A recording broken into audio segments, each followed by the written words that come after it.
Oh, Does that you're seem a little moving. more rational? You're moving. Yeah. Okay, Yep. it's not telling Yep. me we're overloaded. I don't know Looks what that's good. even about. How There we go. weird. Looks All good. right, hey.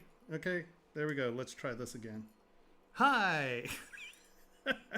We have 3 people watching now because it's just like we're done with you, jackass. You don't even know how to turn on streaming. Okay. Let me open up ZBrush. Oh my god. It's so painful. Okay. So we have 3 models so far tonight. So if anybody wants their models to be critiqued or have anything they want us to look at, look at the screen. It'll be there. The address for the download or place to upload or whatever that word means. Okay, turn that off. And we're going to load tools, downloads. Ellie's first. That's right. And can you see chat window? I think my file's too big. Make sure. Nope, not your file. Trust me. Your file is not that big. I know I really feel kind of abused by this system. Okay, but we're going to turn your color off. All right. Can you see chat, Yes. Thomas? Okay. Yes. Actually, the education platform's going pretty well. You know, slowly but surely, we're getting more students, and I'm kind of lucky that there are fewer students right now because we have a few things. Like we still haven't worked out exactly how to do the live critiques there. Well, we have the system. I just haven't figured out a time frame yet. And there's always just a million more videos to make. What? No, we're not saving anything. We are loading a tool. So, you know, it's just the adventures of starting anything new. You know, is really what it comes down to. All right. Pains. Well, I wouldn't say they're growing pains yet. I think it's just foundational issues, you know, just how to get everything to run smoothly so it works with so many different people and places. Because we have students from all over the world is really the issue. You know, if everyone was in California, it'd be easy. But sadly, everyone's not in California. So I think those are the issues, optimization. So we'll get it smooth and sorted out. So, you know, there's still a few things that I don't think are up to par yet. And, you know, we run into things where we did things and then we changed stuff. And so we have to go back and change that stuff.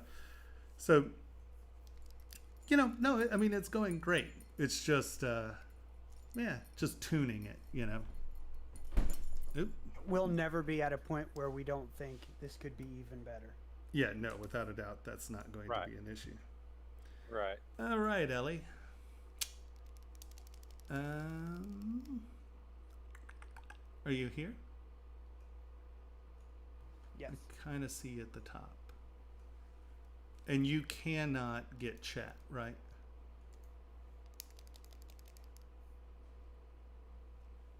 Well, that's wonderful.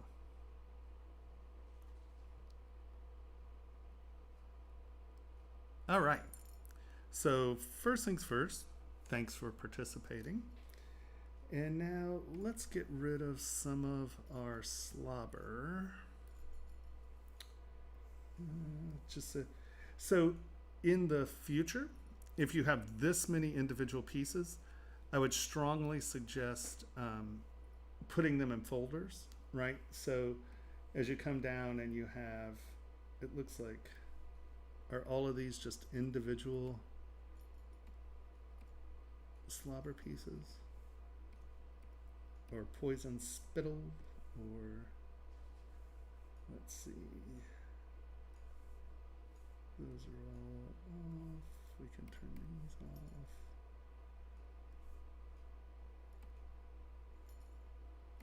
where things disappear. Oh, I turned snakehead off. That's not what we wanted to do. Our chimera needs its snakehead. Boop, boop. That's our goat head. Okay, so let's look at our form before we get to all of our spittle.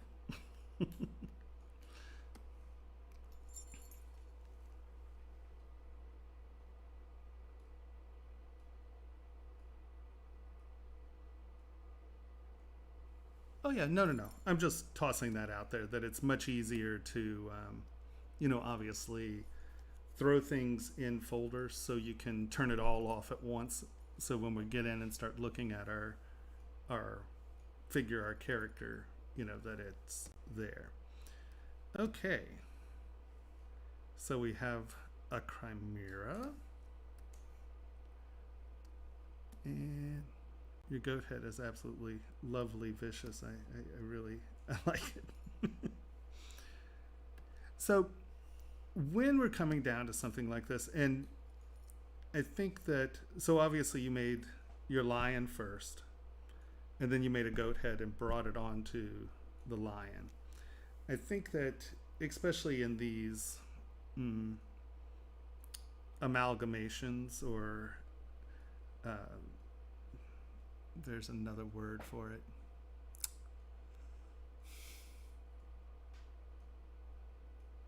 Can't think of it. Think about the anatomy. So you did your lion, and now, but your goat's kind of growing up and out in front of the leg, right? And chances are, if you're dealing with something that's two-headed, you're going to be dealing with, let's go here, ball.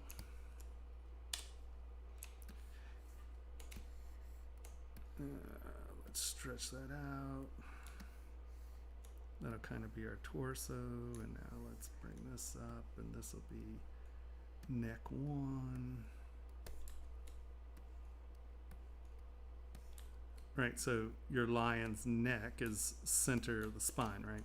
Well, chances are, since you have something that's two-headed, it's actually going to be up and off the spine, and then your other one is going to be up and off the spine. So your spine's probably going to do a Y, would be my guess. So think about your base anatomy, right? So this way now, if you're doing leg,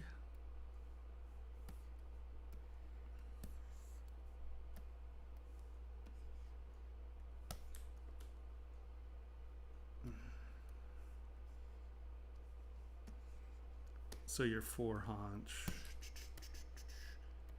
is sort of creating the shoulder on the outside of that, and then also on the outside here. And give yourself legs. I know.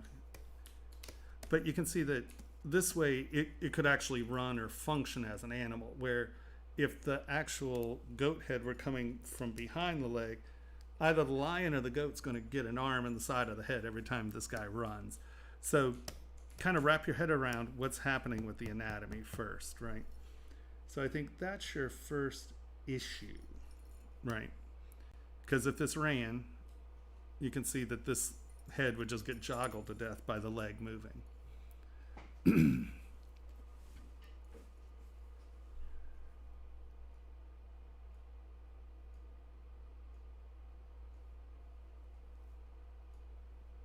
Oh, no, don't worry about merging them. I mean, I can just turn them off. It's not a big deal. So there we go. Think anatomically, right? So if we actually come up here, let's look at our lion head.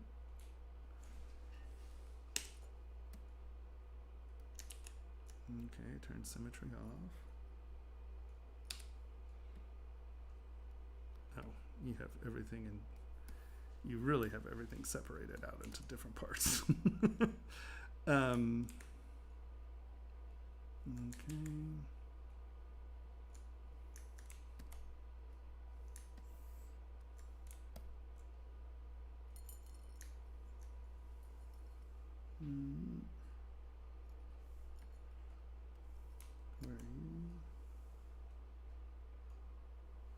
Oh, I see. You just have a bunch of different versions in there as well. That's why I think.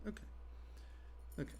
Well, then I'm not going to stress about it because there's just too much in there that really starts futzing with that. So we are going to drag this over here real quick and just kind of put it here. And I would give it a longer neck because it is sharing the space with your goat.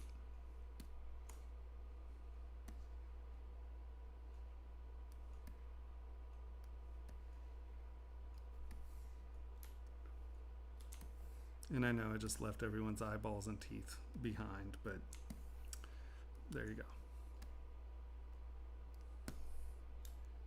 And so this way, you're at least thinking about it as sort of a real thing, right? This is an actual creature. It has a spine. It has legs, and it's going to try to run. Then these heads need to be in front of those legs.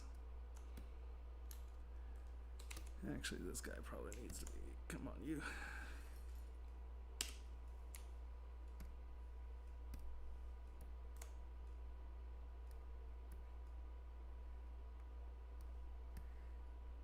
Get you up there. And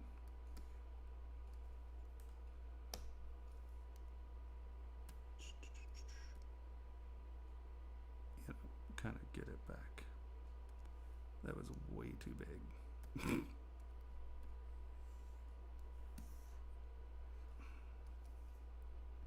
Yeah, get your neck back and out over here. Oops. And at least that way you have an animal that's feasible, right? Even if it's fantasy, you know, you're going to want to have it be, you know, a functional animal. So I would say that's the first place to start, is get it to be sort of a, oops. Come on, you. All right. So now the next thing I would probably say, because your goat's good, I think you were wandering a little with the lion head here, in the sense of you're tugging this out. Think about, so when you start to do the lion head,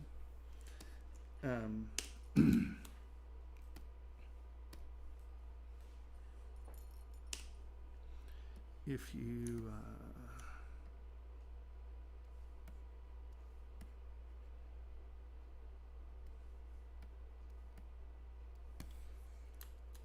kind of get your head in a shape, and then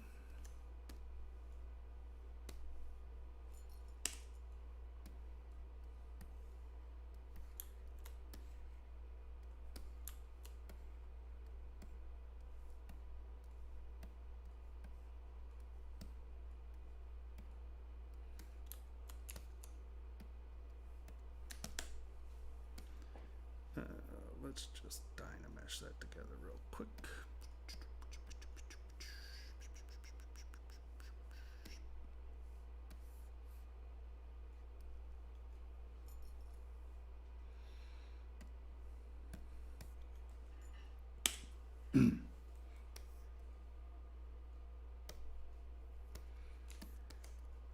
So how you start it with your lion head, let's turn everyone else off and get back in here. And I know I've just moved it around a little. But you can see that you sort of have your cheeks and stuff, and your head is sort of separated from the mane. Right? You have a little bit of separation. And then you tugged everything apart. Now, the first thing I would do with this is dynamesh it. So you have something that you can start to work on.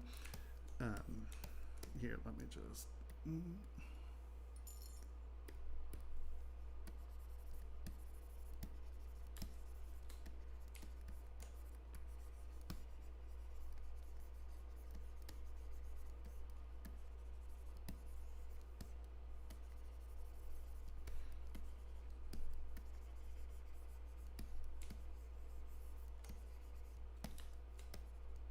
This is not symmetrical, is it? Always helpful, Tomas. There we go.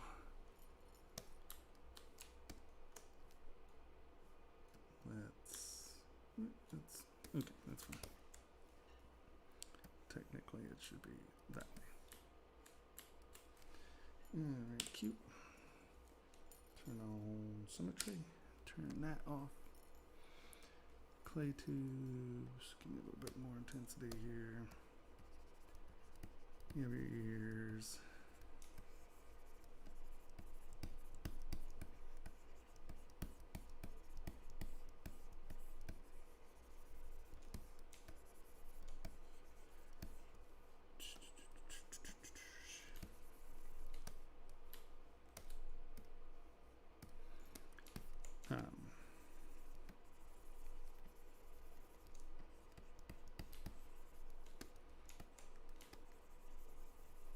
Back face mask was turned on.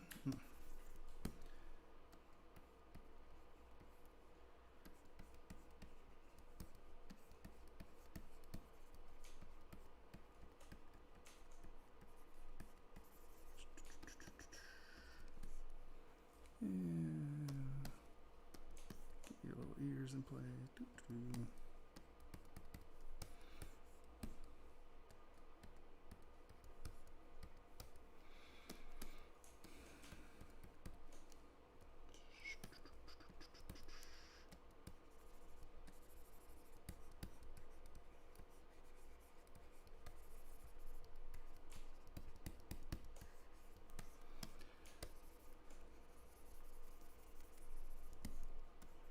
So think about the head as a solid as you're doing it. And instead of trying to cut your mane into the cheeks, get your cheeks kind of where you want them settled. I know this is a crappy lion head. I don't want to hear anything about it. But so instead of, it really looks much more like a pig. It's a pig iron.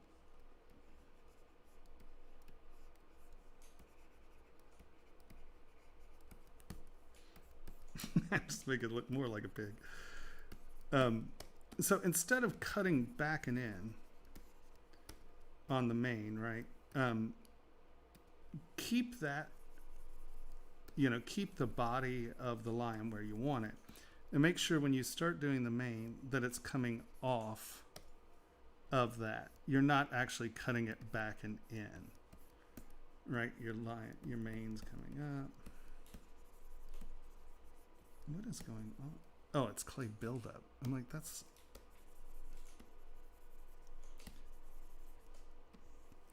Because you really don't want to cut back into that cheek. Right? See how you've cut up and under there? So, first things first, I would come in here and I would dynamesh this. W. Oh, I didn't. I'm like, look, my UI. One sec. Come on. Remesh by Dynamesh.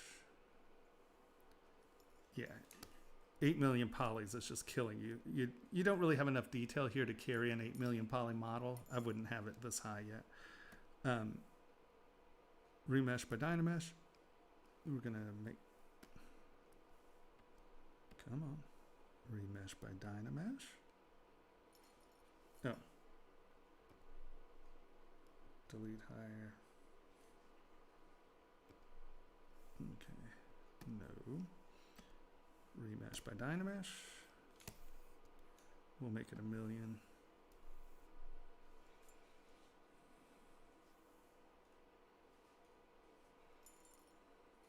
While we're waiting for that to work, let's come over here and see what the new messages are.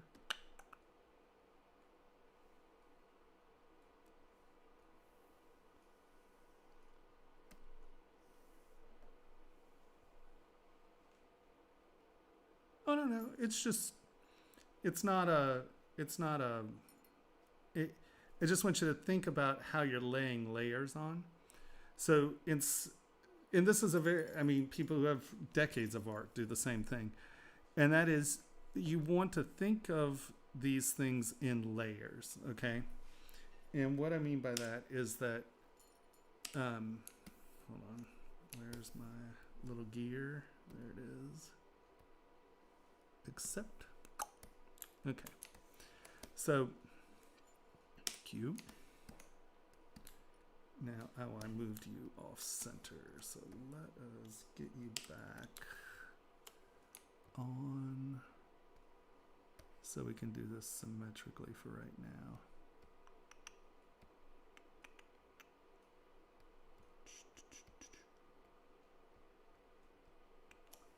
Boop. And is that right? Yeah, it's going to be close enough. Spit on. All right, so now we have our line, right? I've dynameshed this, so we're down to 1 million. We don't have 8 million polys. So what I'm saying here is when I say think about layers, what I mean is, so your cheek and your lip area is going to be one layer.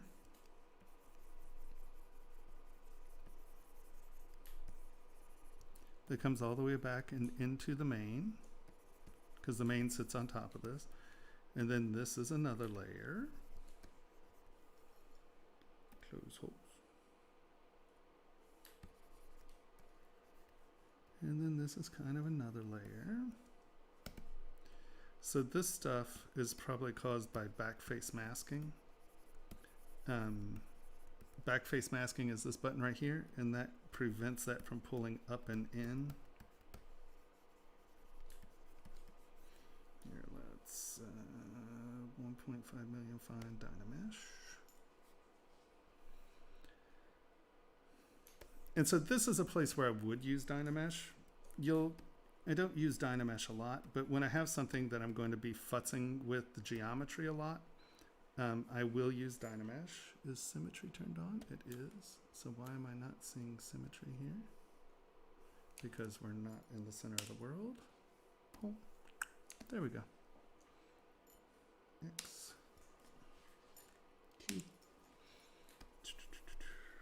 Close holes. I wonder what's going on there. Whatever. All right. So you got all your pooling and you stretched everything out. That's really annoying that it does not update when it's on a second screen, so I can't see you guys' messages.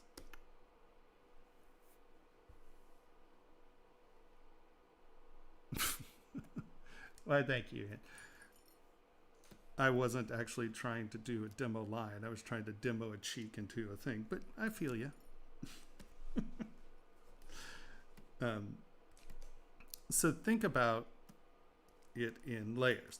And if you do that, what it'll prevent you from doing is cutting into the cheek for the hair, right? So if you're creating hair that's coming off of the lion, you know, you have this mane and it's kind of coming off and, you know, right? The hair is actually coming off of that surface. It's not a line that is cutting in that surface. Does that make sense? So when you start doing these things, don't cut detail in. Try to delineate your detail through steps and layers, right? So we're going to come in here and, you know, we can separate the mane by kind of giving it an edge and then deciding on what your mane's going to do out here. And then that way, if something's on top of something, make sure it's on top of it. If something's under it, make sure it's under it. So let's come up to the eyeball, right? Or to this cheeky or eye area, right? You got to figure that this isn't that high.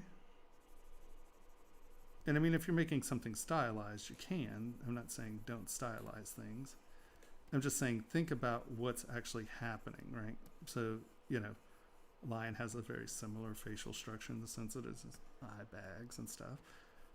And so you just want to make sure that, once again, what is on top is on top. And if it's going under, it's going under. So you have your brow. And then once again, you have your main here. So make sure your main is actually not cutting in, but coming up, off, and out, right?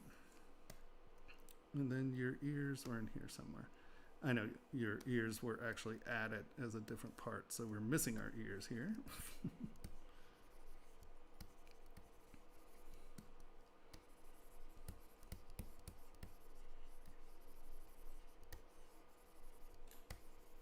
You know, the stuff is going behind the ear and in front of the ear.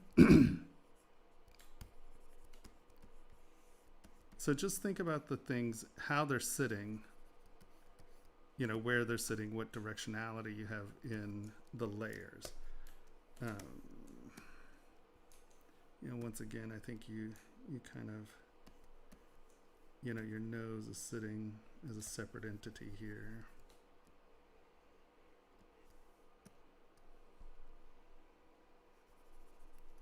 And then this is a separate surface that is behind that puff, right?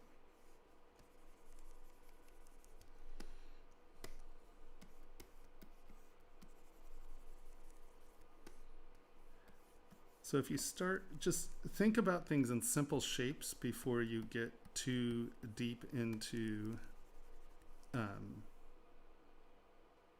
everything else, right? If you can see it in simple blocked out shapes, block it in, get everything where you want it to be, and then come in and do the detail and all the other stuff. Because the lion's muzzle is pretty wide. So just think of it in how they're interacting and the such. Now, when you start getting into hair, hair's really sort of plaits. So think of them as, you know, it's a variety of forms that are sitting on top of one another. So, you know, you have kind of this layer, this first layer of a mane, and then there's like a second layer of the mane that sits behind the first layer of the mane. Right, you kind of get that, and then you sort of get that, and then you have the last. So it's easier if you block it up, thinking about it's not just one hair that's this long. It's hair here that's this long, and it's hair here that's that long, and it's hair here that's that long. So you're actually getting tiers of hair instead of it just being one thing, right? All this is 6-inch hair that starts here, and then this is 6 inches of hair, but it's starting here, and vice versa. So think of it as stepping back layers as opposed to just one big strung out thing. And I would say, you know, using photo reference helps, right? There's lots of photo reference, and you'll see that, you know, this stuff is actually multiple layers of plaits of hair. So if we go back here and we look at where we were, whoa, goodness gracious. Now I really see, now this is where, because I turned things off, I have no idea which ones were the good ones. Group your stuff. If you have older versions of the faces and stuff, stick them out, and then, yeah, actually at this point, you're right. Merging visible is probably my best answer. So let's do this real quick. Load tool.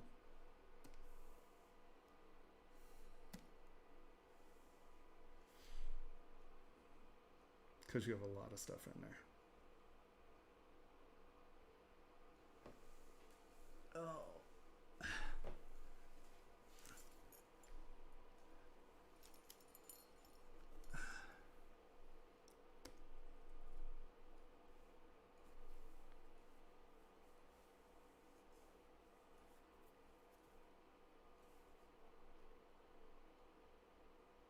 Yeah, it's a Chimera.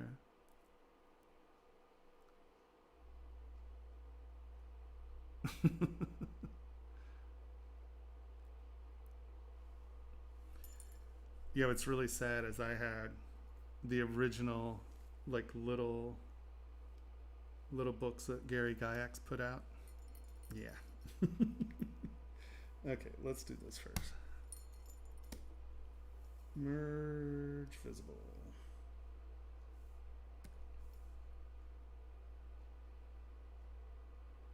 Yeah, group stuff together. Everything doesn't need to be on a separate, its own subtool. Like I would keep, like if you have like the spittle from the goat head and the spittle from the lion head, I would keep those all in one group, right? Make them one subtool. Because you can go in and select the different parts to move around. Okay, no, we're going to delete all here. This is the old one. Yes, delete all.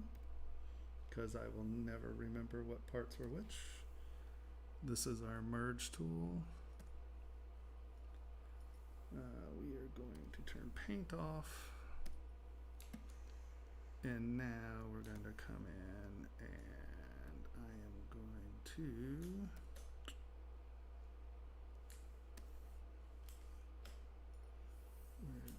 so that is one poly group. Okay, good. Control W. We're just going to make sure of that. Come on.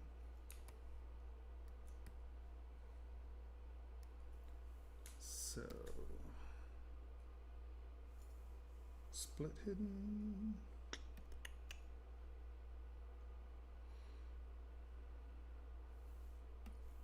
There we go. Now we have our groover without the saliva. Boom. Look at that. Okay. So, like I said, I think that one, getting the goat head and the lion head on this side of the shoulders. Right. And then working on your hair matting. I also think you probably need a little bit more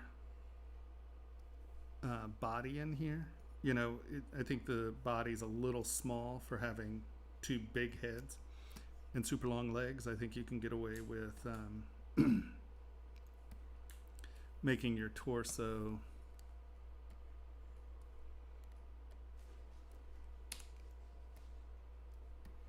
a little bit more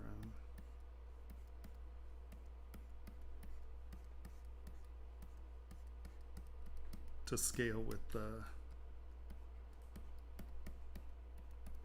with your creature. Come on. Right.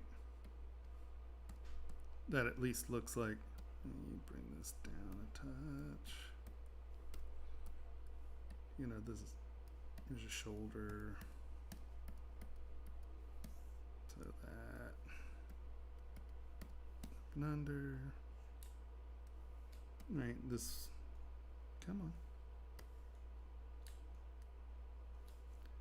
This would be a bit more of the haunch, right? It's not just up there. Leg muscle there. Boo, boo, boo, boo, boo. And see, like, your lion has no neck. So bring the head out. Get the goat head up here.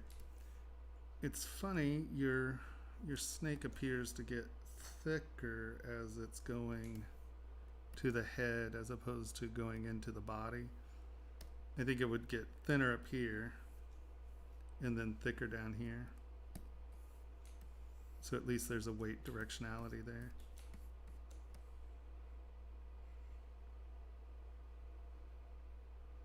Is that a cobra fin? Is that the fin of a cobra?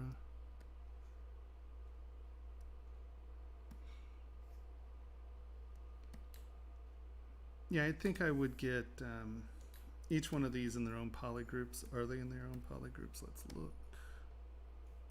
Not quite. Almost. Poly group these so you are so you're able to use them as one tool. Come on. Oh, and symmetry turned on. That's bad. Bad.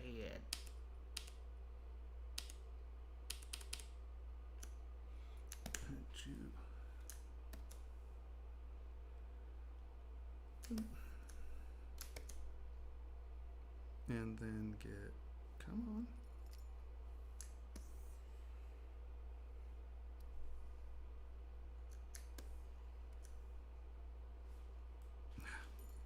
symmetry off.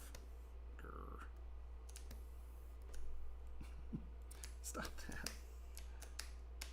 There we go. And then that way, these guys all have their own groover. Hit that. Come on. Mask that off. Now you have Control W, that's one poly group.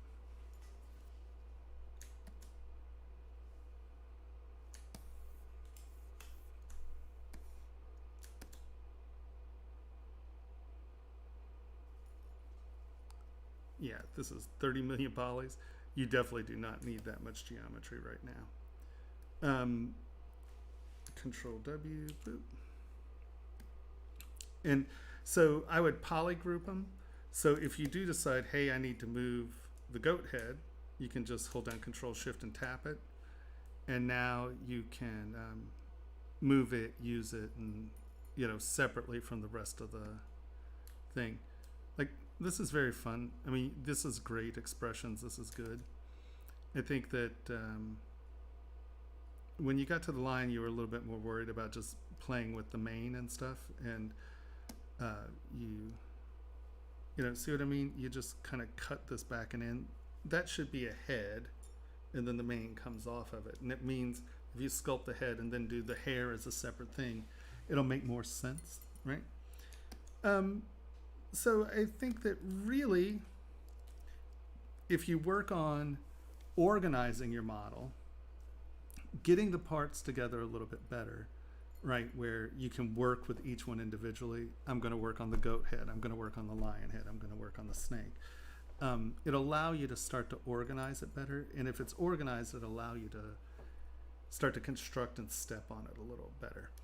I do think that, when you're thinking about it, remember that these are animals, right? So, you're not going to have, I don't know, did you ever see How to Get Ahead in Business? I know that might be an old movie now. Okay, it is a cobra. There's a great film called How to Get Ahead in Business, and he grows this little head. And so, chances are, if you just think about how an animal is going to work, you're not going to get the spine and it comes up this way, and then you get a leg, right? So the goat head definitely needs to come up and above. If this is a cobra, you got to remember that that's a flap that comes off the head, right? So that's actually a skin that comes off the back of the head. And so what you've done is you connected it here to the bottom jaw, where it's really going to be something that flares up and out from the back of the head. Here, let's look at a cobra real quick.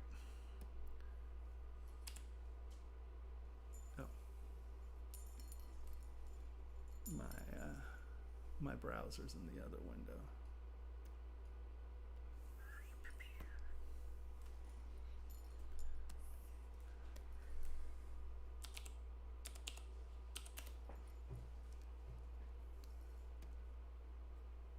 No, who put Cobra Kai in there?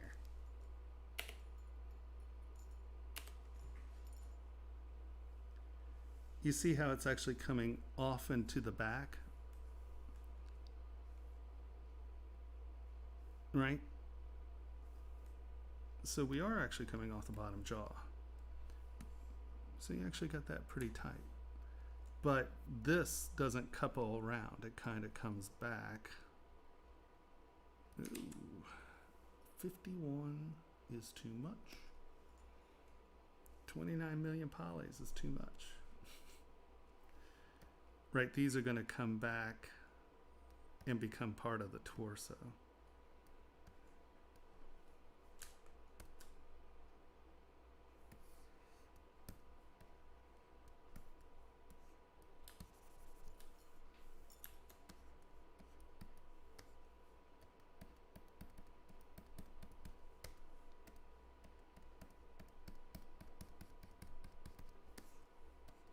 You're going to get something that's a bit more like that shape.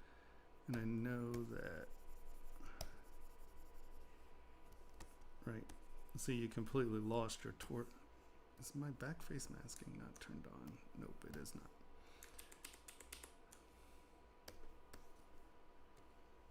you lost all the thickness of the torso there.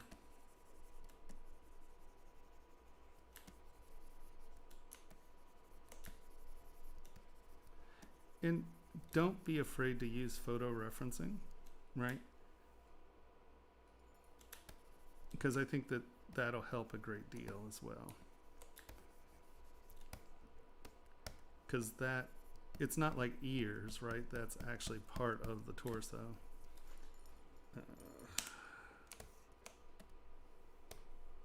Hold on, Q.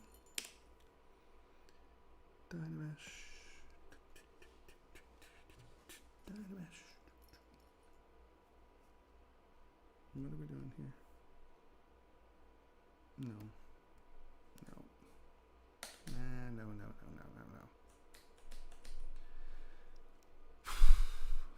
I forgot I had a subtool, so I pushed Dynamesh thinking I was just going to Dynamesh that. But we're Dynameshing the whole thing here for a minute. It'll come back in a second.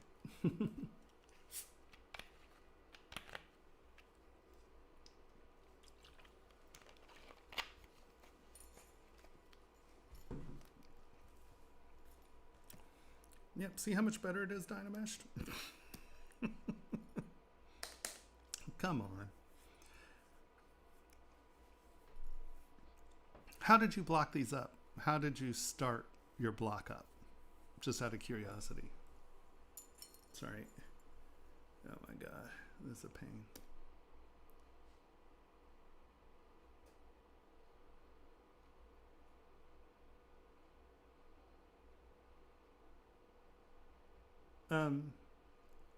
So what I would say is you probably don't want, like, okay, so just for your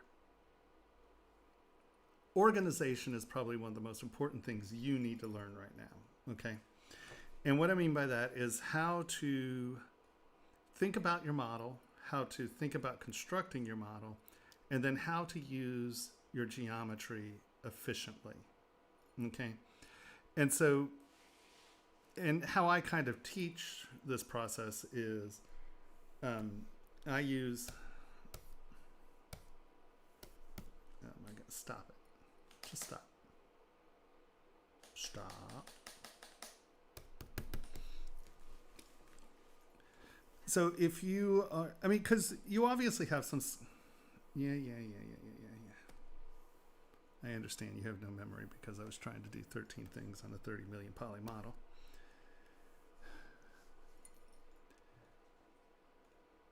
Yeah, I know. Okay. So what you need to learn, because you obviously have some sculpting ability, right? And so what you need to learn is mesh management and how to conceive your models. Like how I would block this up is very simple, basic ZModeler stuff. And ZModeler allows you to control your geometry. And I think that's something that you need to think about or need to learn. And so when you're doing your model block up, think about it in the most simple, basic forms. And we are going to go append a star. Where's a star? How do I not even have a star as a selection as a primitive? Can someone inform me? No, I did not. All right. No, we do not need wands. Yoga pig. What happened?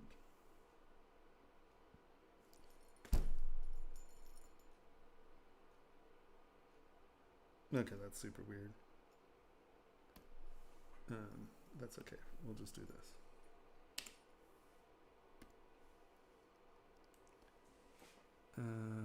Let's start with polycube. Delete lower. Turn into a polycube. All right, there we go.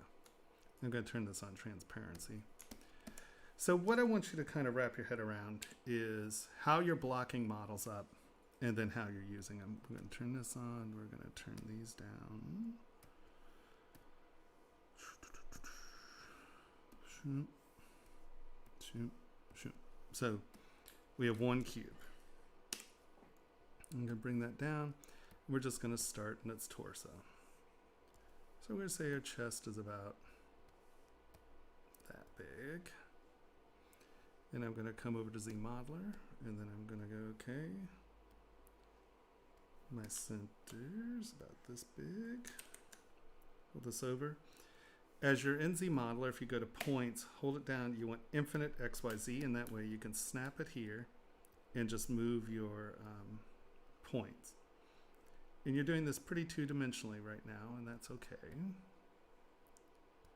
And we're going to kind of bring that down. We're going to drag this out, and that's our rear haunch. And then we'll probably do this, and that will become our tail. All right. So now I have my torso. It's a little fat, but it's okay. And now we're going to come here, and I'm just going to pull this out. And that'll be the shoulder haunch. We'll pull this out. I'm going to throw a line in here, insert edge loop. That's going to be the thickness of my leg. It went all the way around, and so I'm going to go bump, bump. Then I'm going to pull this out. Stop it. Here. And so then I'm going to come in here, and I'm going to decide where my leg goes. And nope. Just this part. Come on. Oh.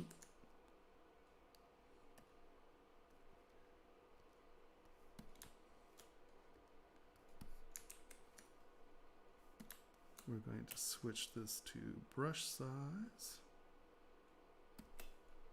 And I'm going to pull that around. So now that becomes my leg. And then we're going to drag this out. Boom.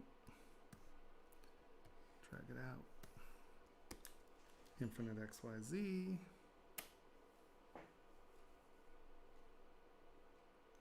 Over a point. And you'll just kind of come in and whatever you're thinking of and just build it very simply in your blocked out shape. And this way you can start to get your proportions where you want them. You can get everything kind of positioned how you want it. And you have a lot of control over your geometry this way. And then as you are done with this, you just hit divide and you can start to get your forms. Then you just move this around really quickly. Now, this will allow you to control your forms and control how you get things out. Keep it super simple as you begin. And, you know, if you're thinking about it, you're like, okay, well, now I have this. It's like, okay, so I need a center line, and then we'll need that line. So now this can become the neck for the lion. And then this. Now here you have to hit extrude. Otherwise they'll just snap together. I'm just going to bring that out a little more. And so infinite XYZ, you can bring this way.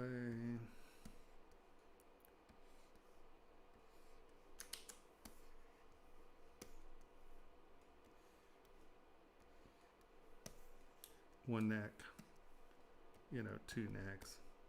And then you bring your heads in, you know, these come up and that's where your head will meet. But it'll let you sort out where your geometry needs to be as far as the basic form. And I think that's going to help a lot. So try to do it as a simple block up.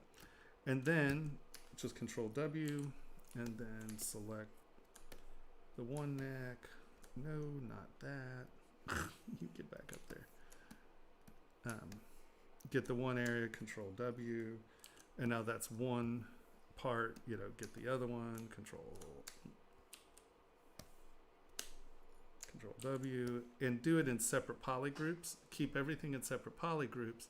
And then that's going to allow you to slowly get up, build the part, and then you'll have that substructure and everything in the right place. And I think that'll help some. Does that make any sense? Let me get back over here and click on this. Really? Yeah, so if you start in ZModeler and build things up in little cubes, you're getting your base shorn, you can get your armature worked out, you can get the pose worked out, or if you're doing it in a T-pose first, that's fine. But I think that starting with your basic block up is going to help you a lot. Oh, hold on. Hold on. Sorry, this whole two-screen thing's a little wonky. All right. And so if you don't know about ZModeler, the best place to learn real quick is Pixologic. I don't know if you've seen this. I usually have it there. So if you go to Pixologic and you go into Learn ZBrush and see how there's Z Classroom. These are all really super good just beginning videos. And you can look up ZModeler and it'll, like, all these are ZModeler videos and how to insert edges and blah, blah, blah, blah, blah. But this is a really good place to start with your learning. And all you do is type in, where's the search? Search is like right here. Oh, there it is. Just type in what you're looking for, ZModeler.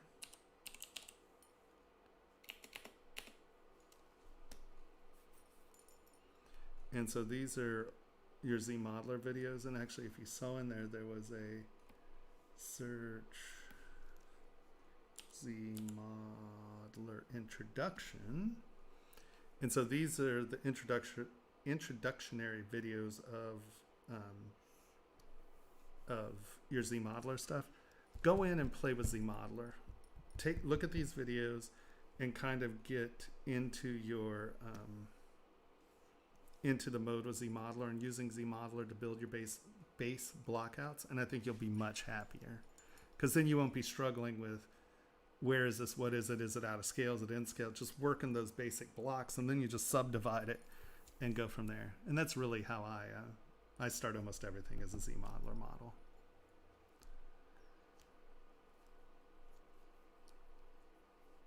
All right.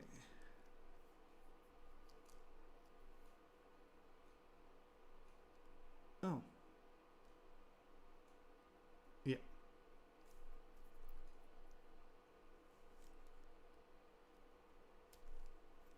Yeah. No, no. And work on it and, just bring it back to the crits and we'll look at it again. But yeah, no, I think that starting in ZModeler is going to help you a lot. I think it's going to help you think of proportions and how things are built and why they're doing what they're doing a little bit more. Do you have any questions?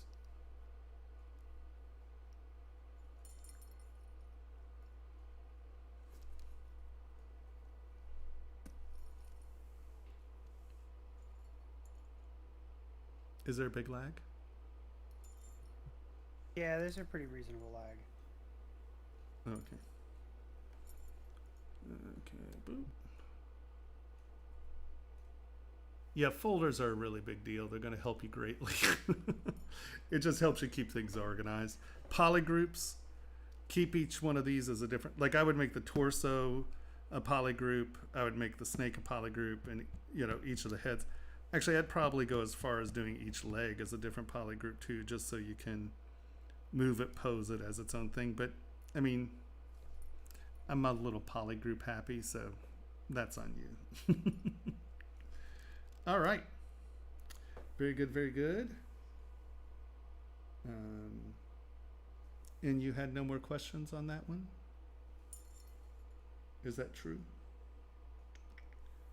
Let me delete this only because this poor computer just doesn't have that much space.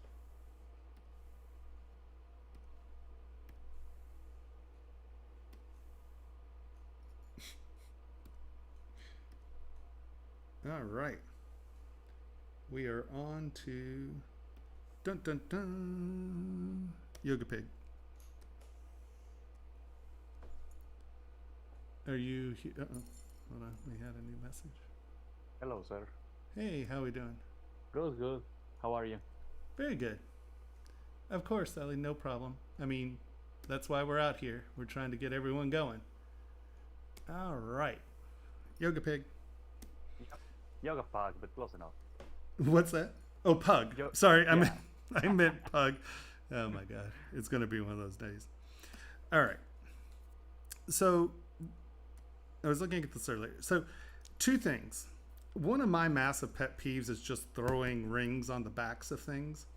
So I was trying to figure out how to make, because like obviously this could be a bail, but that's a lousy place for a bail because it's not hanging in the right direction. So Okay, great.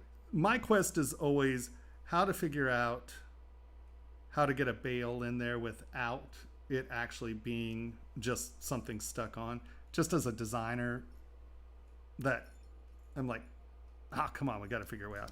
So I don't know, maybe like there's a fat roll there and you could go in between the fat roll or something like that. But I always tend to try to hide my bails. That's just me personally. Don't get me Agreed. wrong. Do what you need to do. Now, two things. So one, your limbs are tubes that are set into the torso. But I think that you basically, they have a crease all the way around them. And this may be a style, right? You know, once again, styles are styles. So if this is stylistically what you want it, ignore what I'm saying. But I think that, like here, right, there is no crease. So, you know, this becoming a smoother transition to, you know, where there is a crease here, right? You know, because it's kind of pulling in front of the body. So you'd see the crease Yes. here, but not back here. So I, once again, just personally, would prefer to see something like that as opposed to the crease being all the way around, right? Once again, something like that, because then that makes the creases reasonable. You know, you're like, oh, well, there's a crease there. Okay. And I'm not being super careful with my shape there, you know. But, you know, now, once again, this could very much be a style you want where there are dark lines around every joint. So be it. Ignore what I'm saying. Once again, here. My Go ahead. reason is that I was planning to throw patina on it. Sure. But you just remember that what that's going to give you is a dark line around each limb, right? Because, Yeah. I mean, if you're thinking about an actual dog doing this, it doesn't have a crease here, right? There wouldn't be a dark line there. Unless it's sort of that toy, you know, I'm looking for a toy look where these are actually completely separate objects that are rotating on one another. You see, because what I see, let's go back here. What I see here is like a hard plastic toy, right? This is a seam that goes all the way around and it just was plugged in there, right? Because, Yeah. you know, you really, if it were a pug doing yoga, you wouldn't have this seam here, Yeah. right? So right now it looks like a plastic toy that the whole leg is separate because you have a seam all the way around it. It's not a big deal. I mean, you know, it's funny, it's cute. It's not, that doesn't destroy the cuteness of it. It's just, you know, in my brain, you know, Yeah, the I agree with body's you. the body's actually It's a more, connecting here, you know. Yeah. And so, you know, and then, you know, like here, this would actually be, you know, this is where you would have this filled in. That's, you know, the crease isn't right there because this is stretching, right? And then your crease would be here because this is where it's pinching, if that makes any sense. Yes, it does. It does a lot. So that's the one thing I would think about. That's the only thing that really was an issue.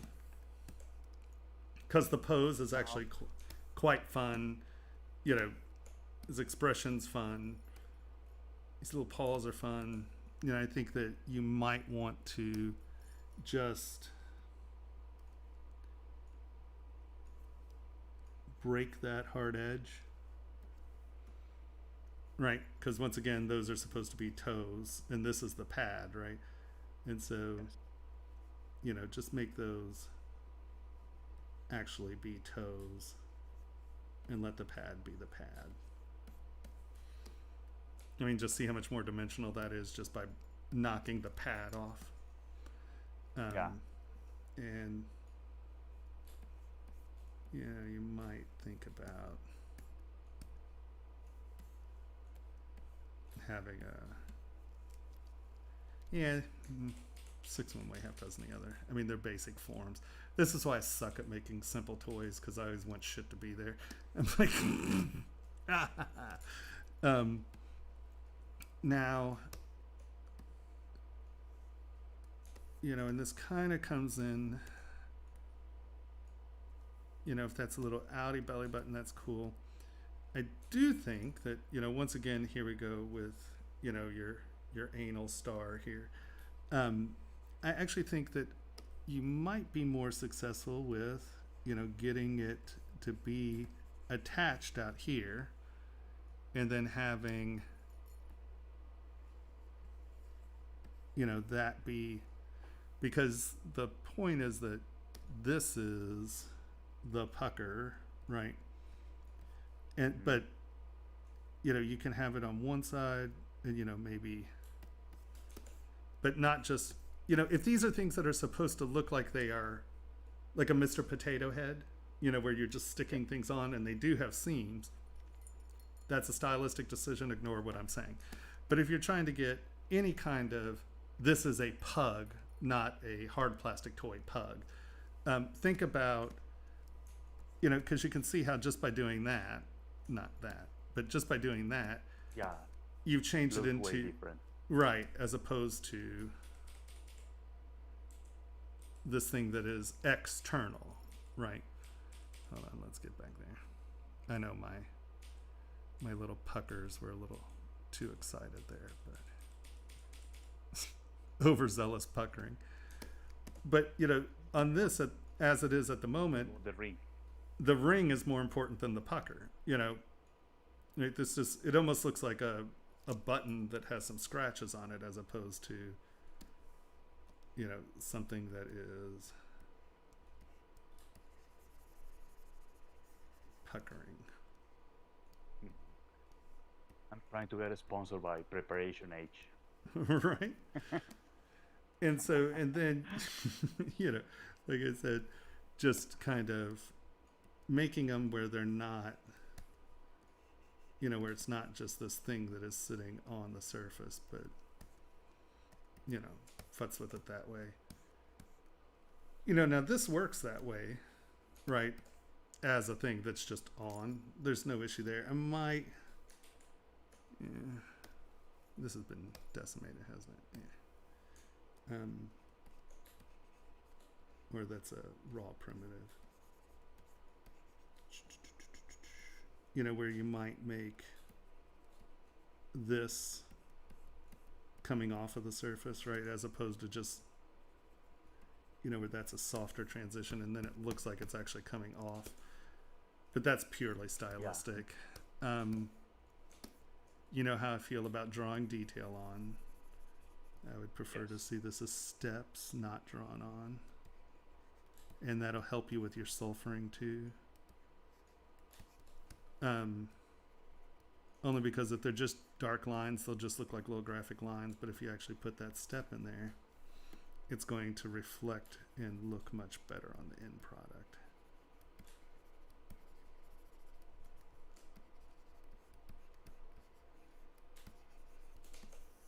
Right.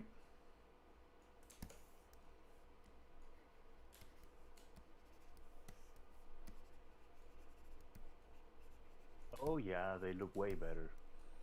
And I mean, these because they're not sharp, look a little like melty wax, but Yeah.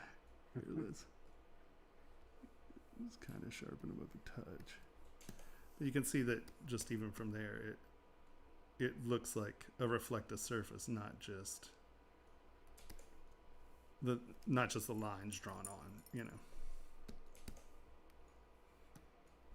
I don't know what my lag is.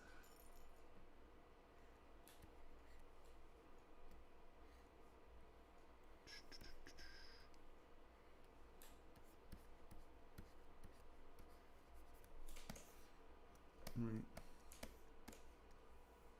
Does that make any sense? Yes. Okay. I have a couple questions. Sure. My idea on the ring is because I wanted to balance the pendant Oh yeah. and keep the weight center. So if I move the ring towards the legs, then the front part is gonna fall, right? No, exactly. That's what I was saying. Like in this case, I'm not exactly sure what you could do with that, because the ring is where it needs to be to balance. I understand that. That's why when I said it, I was like, but in this case, I don't know exactly how I would do it because, you know, you need it there. Like what I was saying is feasibly, hold on, let's look here. Duplicate. Because the other idea that I had is that instead of being a circle, make it a triangle. So with a little bit of angle, I'm gonna have like a little bit of a direction. You know what I mean? Then I can move the ring towards the back leg. Yeah, I think that in all reality, you want the circle. The thing is, on bales, you really do want to leave them round, because if you have things that are pointy, and I'm not saying it necessarily has to be pointy on the outside, but what it does is it creates these stop gaps and it doesn't flow nicely. And like if you're wearing it, it can get caught and pinch up and like become something that stabs you, and it's just like, oh, it's a nightmare. So you have the right idea. This is just something that I'm weird about. I prefer to try to figure out ways of, you know, running it through here, running it through there, but I'm not seeing anywhere that I could do that. Like what I was saying is feasibly, one sec, let's, I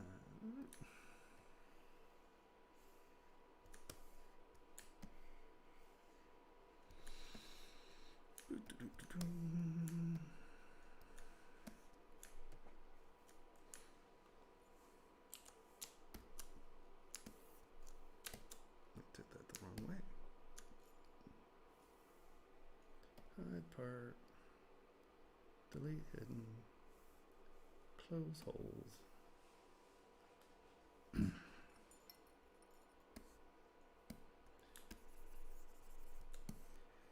Is here, let's do this. W.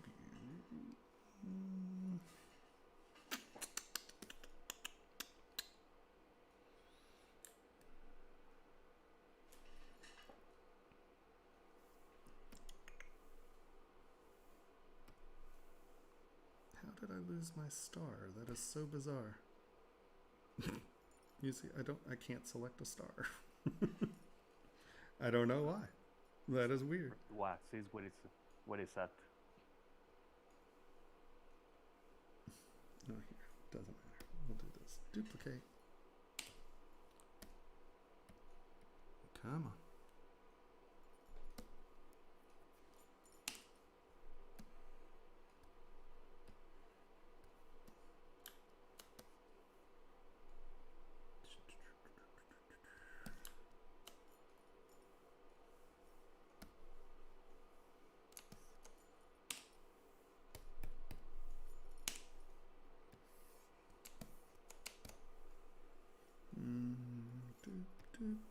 Turn transparency off. Boop.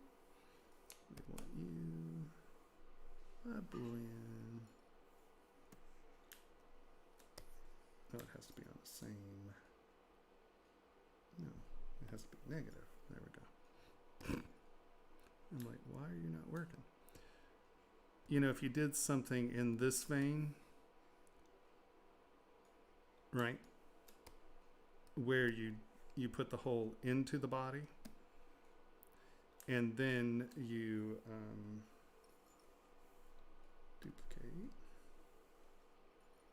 You, sir, are now. Oh, no, turn my boolean off for a second.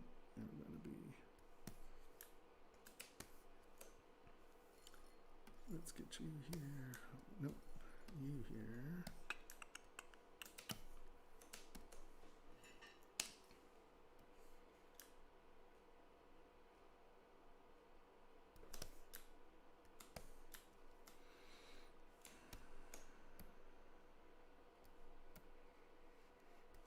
No, you.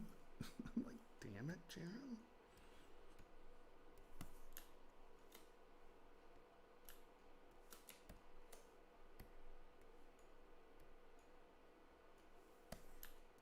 That's roughly the size of your ring. Yeah, okay. You on. You are on. And that becomes Boolean. No. Where'd the pig go? There it is. And we can turn. Nope. You are the subtractive. Okay, there we go. So you could feasibly do it where. Goodness, come on, everybody. W. And now sadly, my other ring is booleaning that out. But you can see where that could become the ring for the chain, right? You don't really have a bail, it's an inverted bail. And so your ring could then go through the body, and then your chain goes right there. Does that make sense? Okay. Yes. Yes. I mean, I can actually do the booleans if you want, but No. That's fine.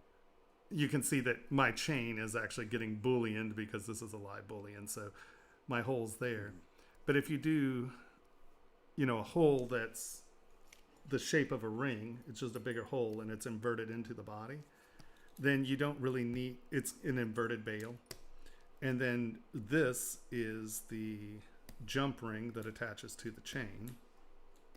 Boom, goes through that hole, and now it's up here. Right, and then the chain goes through that. And then you don't have that stayed bail on the body, if that makes any sense. Yes.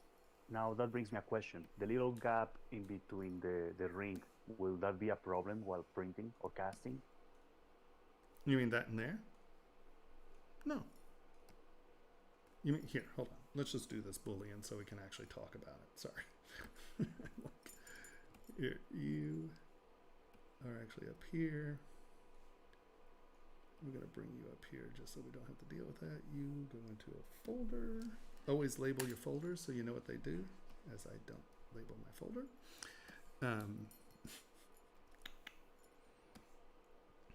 Here, let's get this a little more. No. You bring this over here a little more. Okay. That's pretty clean. And now it's sinking in a little bit more just so you have some meat there. Here, let's move that around so it's not on your arm. Okay. Turn my boolean off. Are we on axis? Yes, we are. And then everybody's turned on. Boop. My boolean folder. You can do it.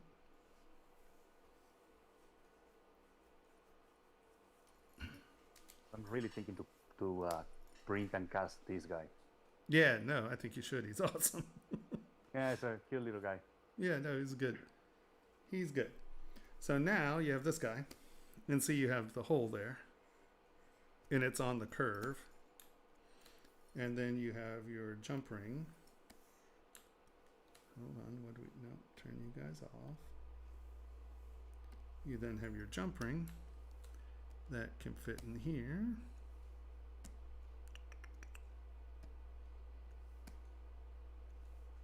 right? And then that'll rock as if it were on another ring, right? Because that's a half round in there. So you got that. And now, of course, I would come in and smooth this stuff out so it's not just a sharp edge here. And now, Plaster will totally come out of those little holes. oh yeah, of course. No problem at all. Okay. So, you know, print one with it on, print one with it off, and just buy the jump ring that you're going to use and just see what it does, see how it hangs. And then that way you can position it exactly. But I like inverted bales because once again, it's just hiding it. And I mean, oh, sure, you see it here, but that's not really part of the body at that point. You know, that's a ring going through it as opposed to this thing stuck on the model. Does that make sense? Yeah. I just aesthetically, I find it more pleasing. And everyone should just think like me, right? I mean, it's very important that you think exactly how I do and that you agree with me on this. So, the other may be easier or whatever. You do have to make sure that this hole is bigger than the ring you're using and blah, blah, blah. But I don't know. I just find this more aesthetically pleasing. It seems more complete. You know what I mean? It's not an afterthought. Oh, hell, I need a jump ring, right? Mm-hmm. But no, it's funny. I like it. Now, I have there a file with a draft. What do you think about the draft? What do you mean? If you click. Oh, the draft angles. The draft angles? Yes. Oh, on something like this, you're fine. I don't think there's any place that's even an issue on this. Because you're going to... Because the eyes... Yeah, but they're going to be doing a eyes and some silicone of the mold on crinkles. this, right? I mean, Yes. you're not going to have this hard molded. So, yeah, no, Okay, yeah. this is super easy. I mean, that's no problem at all. Like even these dents back up in the ears and things like that. No. If you're pulling a silicone mold, you can pull this all day. What do you think about the size? I mean, I'm quite on the size if I wanted like the same or maybe a little bit bigger, smaller. Whoa. Well, ZBrush said no. No. ZBrush disagrees with your sizing. Okay. Wow. Thank you, that, ZBrush. That was pretty exciting, wasn't You just crushed my dreams in life. it? Okay, come on. Wow. Okay, first thing we need to do is preferences, config, load UI, desktop, 1:18:21. That's this one. All right. I was getting this weird doubling down here. Second thing we need to do is, which I didn't do, is store configuration. Thank you. Okay. So now we are going to go to load tool. So I took what you told me on my last critique in consideration.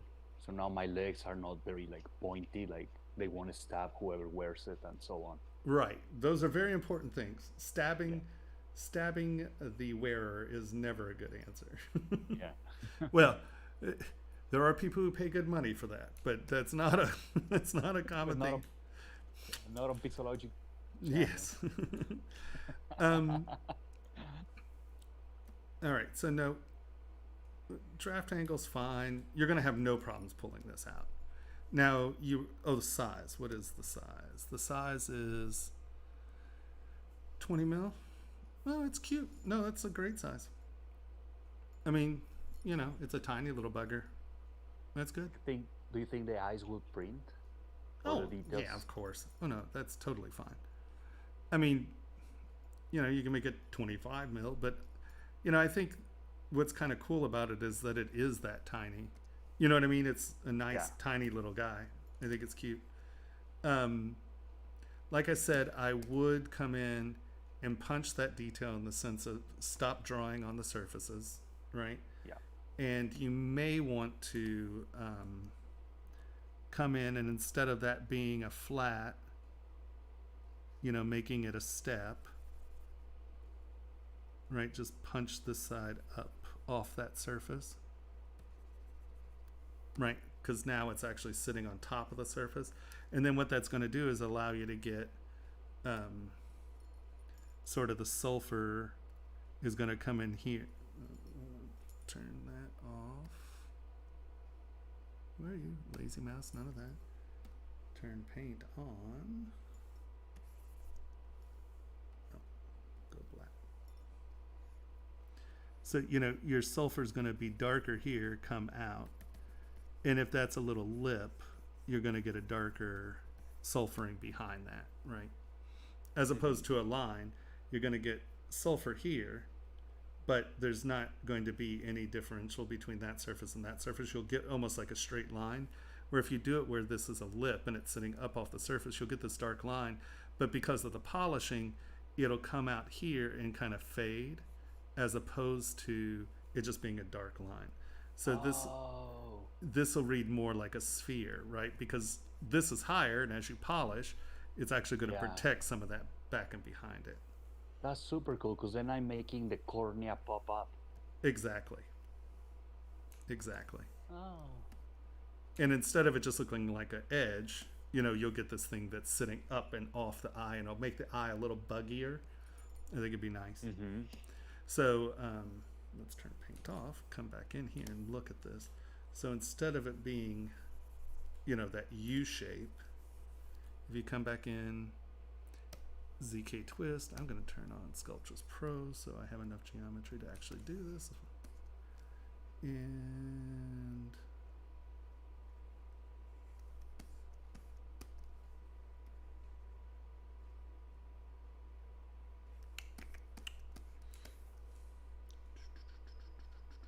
my idea for this guy was have it made in brass, yeah, because color of the pug, right? There is white pug, so made it in silver, and make a full one black, because there is black pugs, and then I have all the shades. yeah, I think that'd be good. Yeah, it's for fun. Yeah, no, it's awesome. And so then clay fill behind it. What are you doing? What did we hit? Stop. What are you trying to do? I didn't do anything. Just stop. Whatever you're trying to do, it's wrong. Come back and knock off that lip there. Come on. There's no need to be all squirrely. Any chance you know what's the difference between inflate brush versus magnify? Yeah, I used to know this. Okay, hold on. Let's look at our grid here. It's funny. It's how it deals with the geometry. Here, let's just look and let me look again and see if I can remember what this was. So I'm this. reading Henry's comment. Okay. So that's inflate. And magnify tries to make it up. It's how it's thinking about it. Hold on, where are you? Magnify.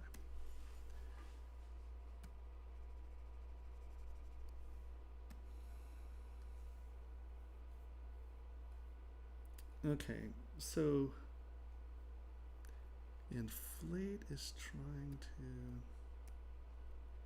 see, inflate's more magnifies more destructive. Or like a bulge. Yeah.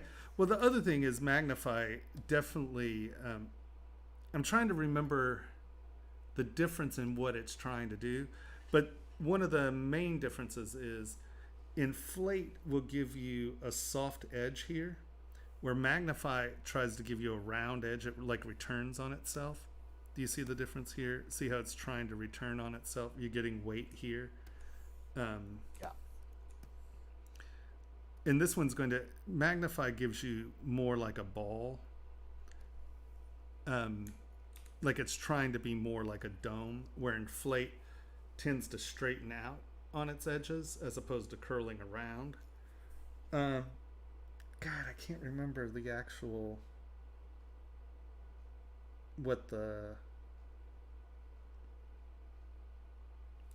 there's a difference in how it's thinking about the geometry. I just can't remember. I'm sorry, it's been too long and my poor brain. But I found that, like, if you magnify can be. Go ahead. Oh, I was asking you because I was planning. Oh, what I can do with the cornea is that I can mask it, invert the mask, and either inflate or magnify. Yeah, I would instead of, the problem with that is then you get very domey surfaces, right? And if you get a clean step like this, as opposed to something that's really a bow, this is going to give you a visual delineation between the layers. They're going to reflect differently. It'll become much more clear. So I would do neither, and I would just do this, where you get a lip. Now, if you're trying to make the whole eye buggier, I think if you're trying for a ball shape, magnify is more dramatic. Well, just around the cornea. Yeah. See, the other thing is magnify. See how wonky it is? See how it's not a really smooth. It gets really like inflate isn't that wonky. Inflate's a much more controlled. See the difference there? It's inflating. Magnify is taking, I can't remember exactly the process, but see how it's trying to make the whole surface bigger? It's not filling that hole, it's trying to magnify the whole issue. So inflate, if you have two surfaces, here we go. This is the difference. Let's take our nose here real quick. Inflate takes all the surface you have, so it's going to take this edge and inflate it towards the inside of the nostril. It's going to take this and inflate it towards the outside of the nostril, right? So let's go right here, and we're going to just go in the middle, and you can see how the nostril's getting smaller, and that crease is getting smaller. So it's inflating all of the faces. Magnify is trying to retain the same design, but blow it out, right? So we're going to go here, and you can see that it's trying to magnify the whole shape. So it's going to try to not distort the form along the dome that it's creating, right? So let's say you want a muzzle there, right? So you're going to do that, and now you've made the nose bigger, and you can see that we've created a half dome the size of my brush, but it tried to keep the detail on the outside of that dome, right? So it's making this dome, and instead of taking all this and squinching it together, it's going to try to bring it out and stretch all the detail with it, where inflate is going to take all of your faces and grow the faces from the original shape, right? So inflate is going to take this, and it's starting at the center and trying to bring everything out. Magnify is trying to make a dome, and it's bringing everything with it.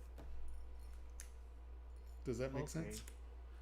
Yes, like magnify will be more like a balloon effect.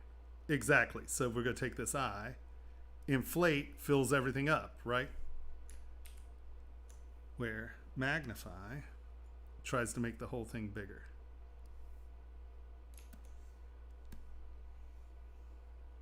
Yeah?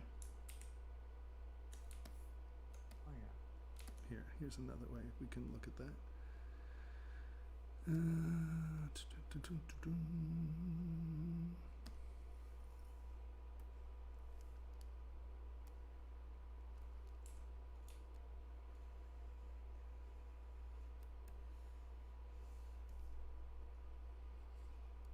do you think of the little gaps on the pug ears? As far as it Should being I a put- problem? No. If Yeah. you're doing a silicone mold, No. that's fine. That's plenty. That's Okay. not going to cause any problems at all. So, inflate takes all our surfaces and fills them. So if you have a face, it's going to, like, let's say you inflate 1 millimeter, right? What's going to take this face, and this face, and it's going to bring everybody in 1 millimeter. So they start to cross over their own surfaces, right? Boop. Where magnify is going to try to retain the original design.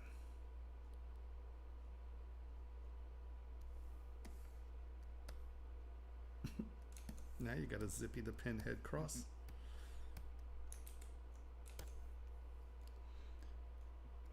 So if you want it, the outside edges, you know. So that's the difference. I was like, I know the difference. I just can't remember what it is. That's your difference. Nice. Yada.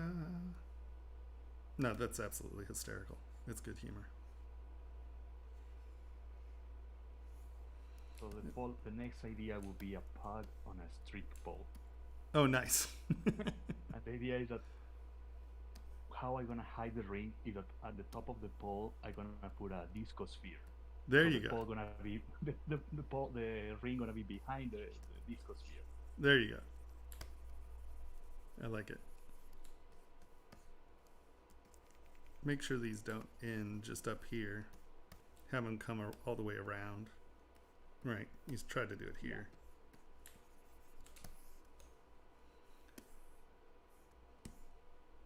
When I was sculpting it, my idea was, okay, the top of the shoulders should be, as you say, like a smooth transition.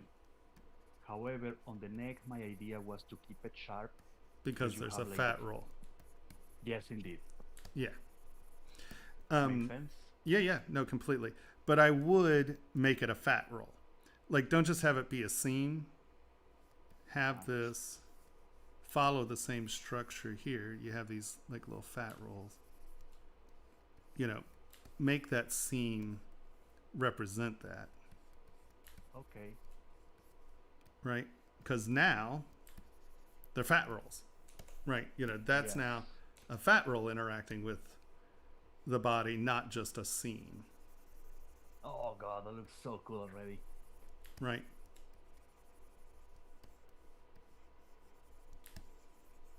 There you go.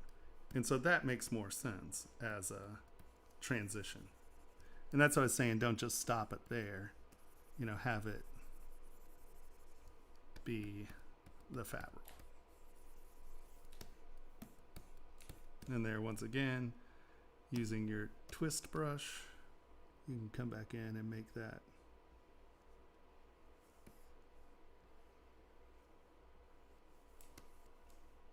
And you don't necessarily have to be this melodramatic, but,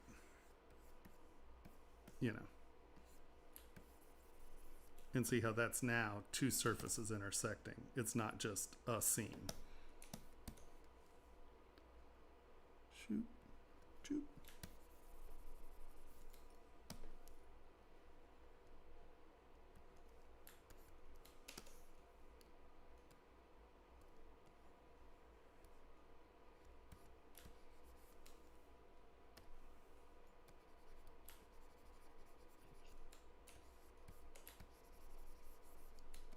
You know, making them intersecting surfaces, right? You know, you got to pinch there if you're going to do that. So, Yeah. but you know, once again, this is putting a lot more surface transition stuff in this as opposed to it being a simple tube. And so that might be too much, but just think about, you know, because really if this is a shoulder, Well, you know, that would be coming I think it's worth it. in front of the head, right? And so now the head is behind the shoulder, which is coming in. And then you have a little bit of fat there, a little bit there. Right, and so you can play with how those transitions happen. and make them go in front and behind one another, as opposed to just being a scene. Oops. And once again here, knock that off just a touch. This is stretched.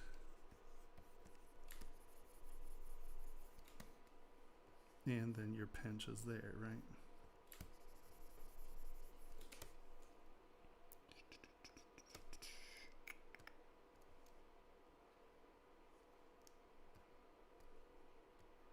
Will this piece survive tumbling? Oh yeah.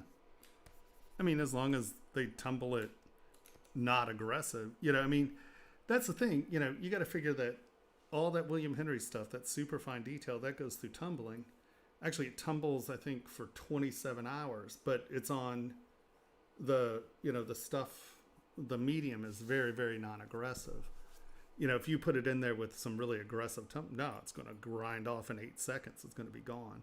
So, you know, you just have to make sure to tell them that they have to finish it long and slow, as opposed to just toss it in with really aggressive material or what is it? Media. That's what it's called, tumbling media. So yeah, you know, just think about what's going in front of the other. You know, like here, chances are, yeah.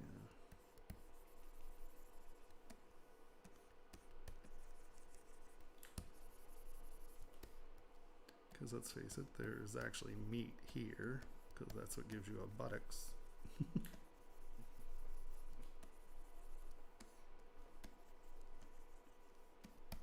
And then that's where your pinch is happening there. There you go.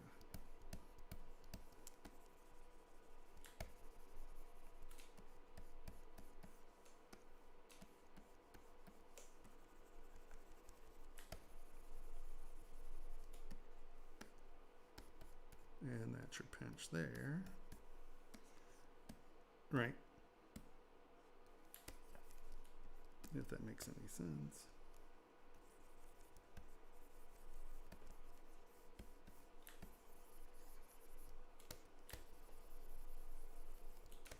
I don't know if that's sloppy, but you get the idea. Yeah, it's just the volumes, adding the volumes. Yeah. Because, I mean, the difference in that and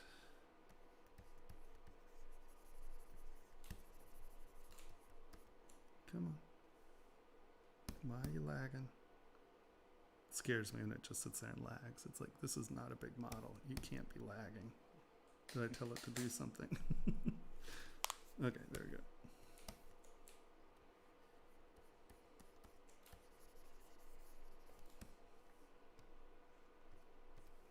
Right, you know, that's where the pinch is happening. That's where the pinch is happening.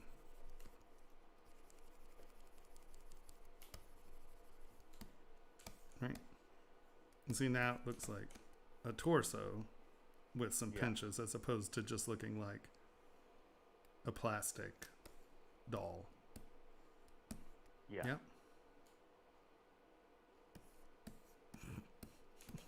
Absolutely funny.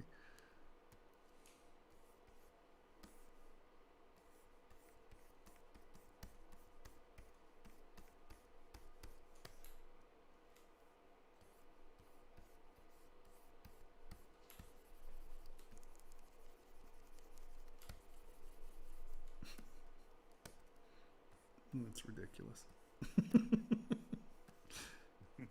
I like it. Yoga. So I intentionally kept all the pieces apart in case that I want to recycle the pieces for a future project. I have the same size and same There shapes. you go. I Good man. I remember. Yeah, I remember what were you saying about Hello Kitty, and I was like, oh man, that's a smart way to do it. Oh yeah, no, it's easier, you know, and then you just have it, you pose it, you go on, boom, next, and you know everything's the right scale, you know everything's, you know, right. Yeah, especially if you're going to do a line, you know, it's much easier to have everything sorted out, in line, repeatable, usable, so you don't have to think about it over and over and over. Yeah. Nope, good stuff. Oh, man, Absolutely hysterical. Thank you so much. Thank you so much. No problem. Anytime. Oh, I'm having a blast with these critique sessions. Oh, I'm glad. Well, that's why I figured it's funny because, I was doing it once a month and then doing it, I kept getting so many people that we were doing it twice a month. And then the second time was even more. And then I was like, oh, okay. I was like, well, people just aren't getting critique out there. So, I think that I'm a fairly good critiquer. And so it's like, well, we might as well just shift most of this to critiquing. And then if we run out of critiques, I can always just start sculpting on something and do Q&A as we go along. But yeah, no, we're going to keep it pretty much trying to do critiques as much as possible. And then, good stuff. yeah. And then I disappeared for 2 months. And So there's a new computer coming along? This computer is doing pretty good. They sent us this little one. It's really tiny. It's adorable. See, Origin Computing. We got to love them. They gave us this little... Look how tiny that thing is. You're a little tiny guy. Oh, wow. Yeah, the tower is that little... It's so small. But my machine, they said mid-February. So hopefully we're only looking at a few more weeks. And then we get it. And I'll make an unboxing video and rub on it a little before I plug it in. And, just, my precious. Yeah. Oh, I'm so looking forward to it because then I can, you don't know how stressful it is not having a computer. And I mean, obviously I have computers, but I mean, how I work, I work on really big models and, I do really dumb things to really big models. And I just got in the habit of working that way. And then now, like on this, this thing, actually, this guy's, I'll tell you what, I think this is a four-year-old machine. And, it's been killing it. I've been really impressed. It's taken anything that we put on there. We had earlier tonight, we had a 30 million poly model, and it was doing okay with that. Sometimes it doesn't have very much RAM, so if you hit something, this one doesn't. If you hit something that's RAM heavy, it chugs. And my other one had a lot of RAM. The new one's going to have a lot of RAM. I'm so excited. How much RAM are you putting on? Henry, how much is in there? I think it's 128. 128? Wow. I think we might didn't get the 256, right? Yeah, we did get the 256 because remember 256 in it. we got the 256 because we took the I had a dual 28 core in it, and then all we did was we took it down to a dual 26 core, and it saved us like almost $4,000. And so I think we went with the RAM upgrade. Wow. I think. I'm pretty sure we did because we saved like $4,000. So you agreed with me that we could do that. I have to get I have to get all technical purchases approved by him because I can be silly. Extra RAM is always a good thing. Right. Henry and Mikey, they know their stuff. They help me with my RAM as well. Oh, well, thank you, man. Probably mostly Henry, but thank you. I do Yeah. what I can. Join the Discord. There it is. You have Henry on tap to answer all your questions. There you go. Seriously, join 3 Discord. taps at a time. If you have any questions, we're almost always there. I was a little MIA this week. I was food ick, but yeah. Yeah, to be honest, I love that Discord. It's not spamming. People is friendly. It's good stuff. Yeah, we tend to. I don't think we've had any problems yet, but we're very good at. I'll get rid of problems. I have no patience for silliness, and I got banned once, but I asked for forgiveness. why'd you get banned? No, just kidding. No. I was like, wow. No. Yeah, really? I was like, Yeah. wow, Henry, what are you doing out there? What did I do? It's so good. No, It's so- no, no. He made a joke that he had been banned once. I was like, wow, what'd you do to get banned from us? It was like, holy Hannah. I mean, you got to be kind of a real jerk to get banned by us. Talk too much about blend and see what happens. Yeah. Oh, Ah, I'm just see. Oh God. Uh-oh. Yeah. red wax. Well, yeah, profess your love for red wax. You're wax, out. yeah. We should make Yeah. a Yeah. Red Wax challenge. The Red Wax Army, don't get me started. For how long was Pixologic on the Red Wax every time that you open the software? Oh, it They was still are. years. Yeah, Aren't yeah, it they? was years. Yeah. It is still the base I think it's material. still the Right? default. Yeah, Yeah. it is. It's tragic. Get rid of that. Yeah, but once you take Thomas's course, never again. Modularity Blue is my standard default opening material.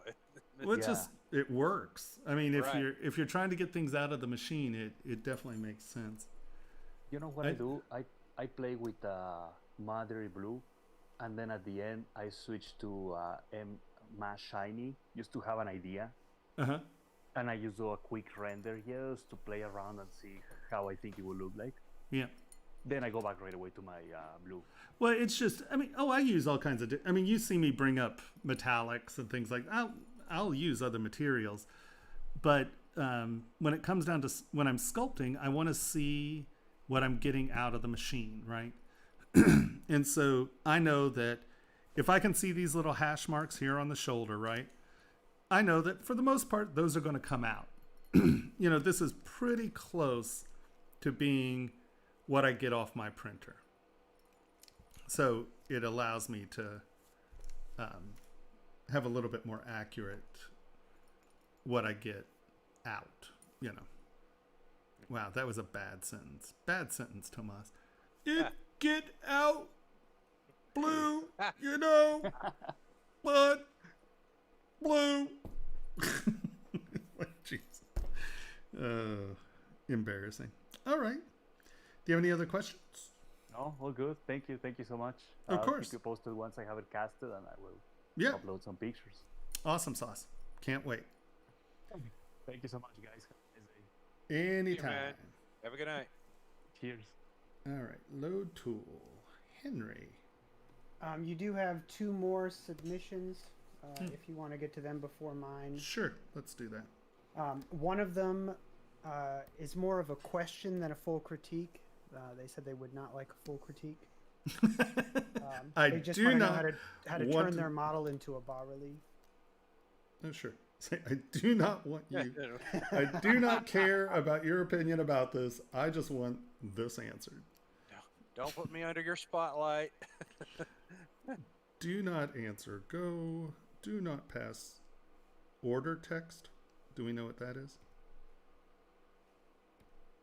That's my Okay. text document that lets me know which students are next or Oh. which people are next. The order. Okay. All right. All I know is we were blazing speeds today. My speed test, we were like 285.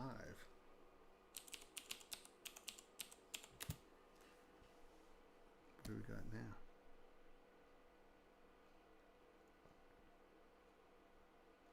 You can do it. 22. No, yeah, it's still up there. The up and down are almost identical, so that's fine. It's more than 40. It's incredible that the Wi-Fi in the machine was giving us like 0.05, and the second we got a external thingy-ma-do, it was killing it. All right, boop. Boop. Downloads. Extract all. You can do it. All right, we're going to bring you in.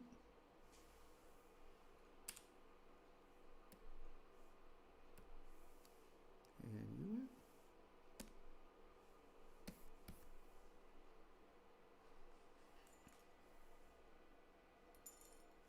Maybe. Is it doing something?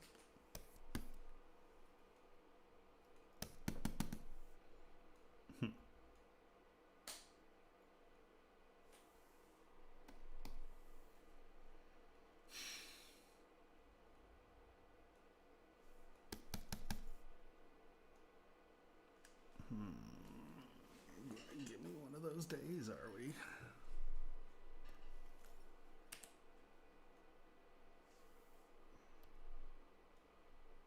Hello? Anything? Nope. Am I streaming? Can you see me? Yes. Oh. Here's the thing. You gotta close that little window. Alright. Alright, so let's try that again.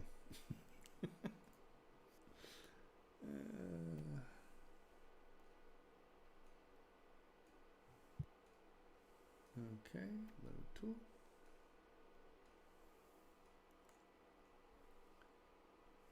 So let's start with Stefan, since he wants absolutely nothing to do with my opinion. We just want how to turn something into a bas-relief. Is that what?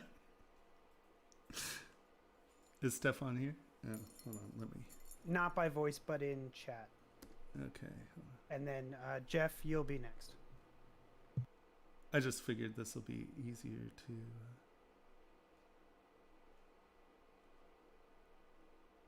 All right. So. All right. I can see you're talking. All right. So you want to how to turn this into a bas-relief? Yep. Oh, crap. Hold on. I left my mouse on the other screen and I was hitting all kinds of weird things over there. Yeah. Okay. You can do it. There we go. Are we back over here? So basically what we're going to do is squish it, right? It's basically what we're going to do. But instead of just squishing it, we're going to think about what is important to be, what's the main focus and how do we do this in steps? So first thing off, this back stuff back here is farthest away. Go behind the ear is usually my starting point because the face really is your main focal point, right? So come back here and now we'll flatten this stuff out pretty flat. And you can see, honestly, it reads, pretty good. But we made that all very flat. So now we flip to the other direction. And now I'm going to want this arm to be pretty flat because it's not detail I need. We really want the depth in the face. So we're going to take this and we're going to bring this back and flat like this. Okay? And so now, was there no thickness to that sleeve at the beginning?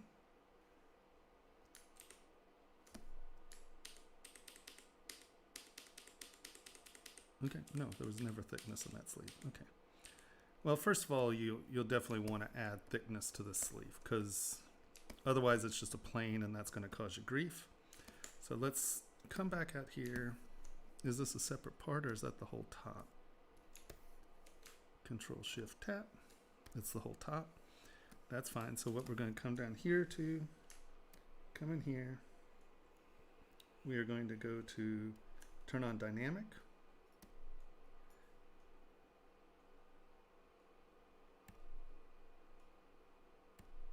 Okay.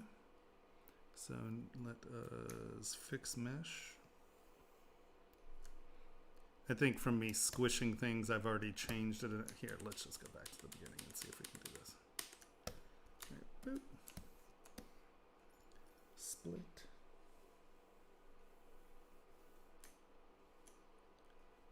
High part, split hidden. Why didn't that split? Undo. What happened there? Okay, well, we'll take this dress and we will split masked. And since this is one plane, you need to turn this into a thickness. So we'll come to dynamic, turn dynamic on, 106 edge, fix mesh failed. Come over here.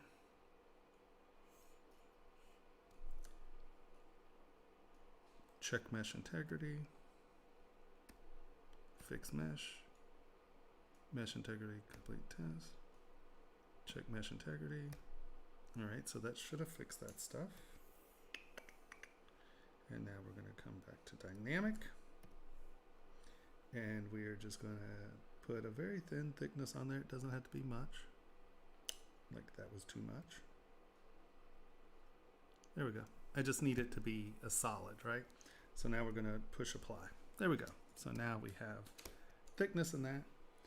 I'm going to merge it down because this was the body we were using. Somehow or another, I deleted the dress the last time. Merge down. Okay. Oh, crap. It's a different model, isn't it? Or is that where it was? Oh, that looks pretty close. Right. You might have changed it a little. Sorry. I don't know what I did with the other dress. You'll get the idea. Or I can go back. If you need me to go back to the original and tell me. Sorry. I think that the dress looks like where it was previously. Yeah, that's what I thought too. So it's pretty close. Yeah. Close enough spit on. All right. Sorry, I'm not updating my thing over here. So Henry, you'll have to give me a little input if he said, okay, so we have our dress, we have our person, we're going to come here. I usually start, like I said, from behind the ear because that is the background as far as I'm concerned with most of these things with bas relief. You kind of break your forms up. Sculpting bas relief is a pain in the butt. I did it for years. This is so good and so easy. It's so wonderful. We're going to just drag this up and make this pretty darn flat. And then we are going to flip this around and we're going to take this and go all the way through and actually now come back and unmask that. And so flip. Oops. We need to not move that stuff. So keep it masked. We're going to come up here. And you can see all I'm doing is I'm bringing the arrow point, right, to my masking line. And then I'm just dragging this back. And now you can see that this, I didn't get the front arm over here. So we need to do this in one part. I don't know that we need to flatten this stuff with this first batch. Let's just kind of get rid of those. Because all I'm trying to do is get this hand down and do a little masking. We're going to have a little weirdness with this little area because I'm not really taking my time to do it. All right, but we do need to get this hand to come in. Oop, oop, there we go. So now we're going to bring this back. Right. And so now we can come back here.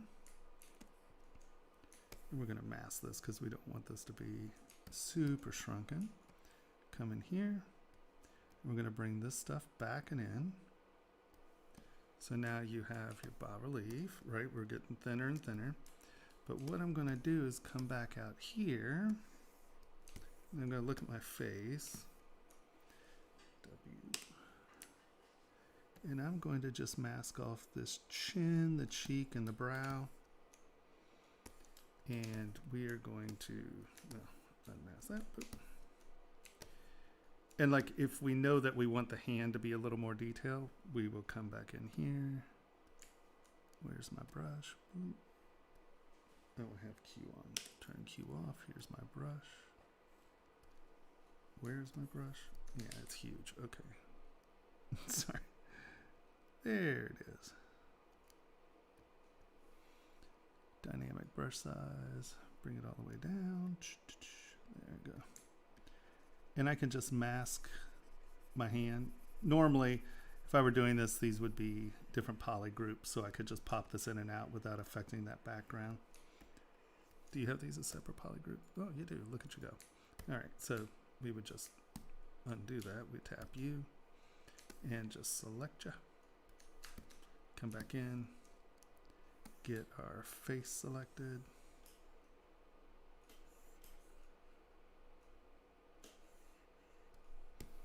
And unmask it there, boom.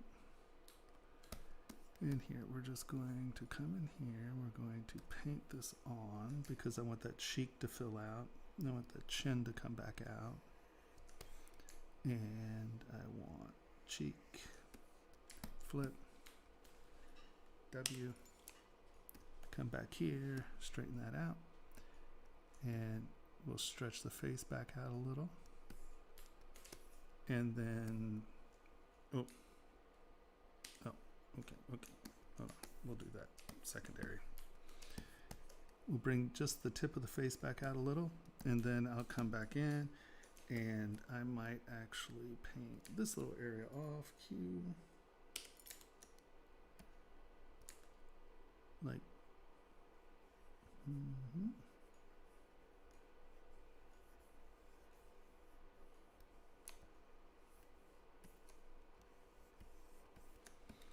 boop.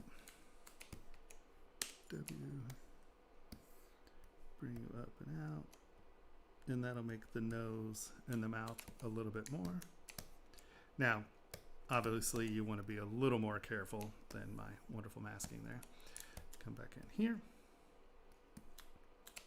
And we are going to actually make this go back. And thicken this up this way. What just happened there?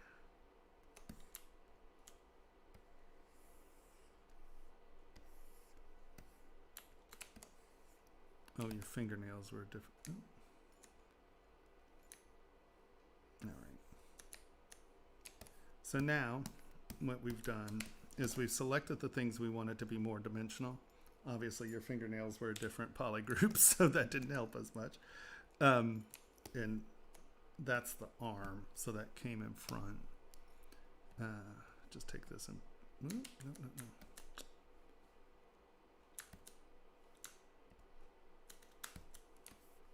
Come on.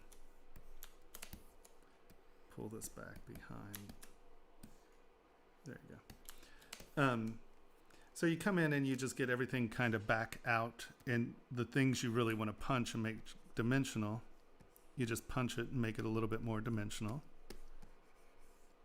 Right, so now her face will read much more dimensional, but it's still very flat. And then what you do is, that's really a lovely intersection there.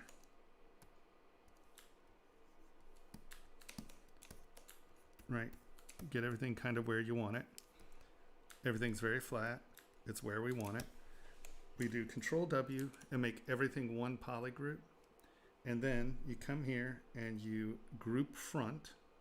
Let's turn our group on. Let's turn lines off. Group front. And now you can see you have two different poly groups. And now, boop, tap that. Mask this off. Boop. And now we go W. And we just bring it back to the farthest point back, so we don't want to go be in front of our toes. So that's probably our farthest point back. We just drag that down. And now there are no undercuts.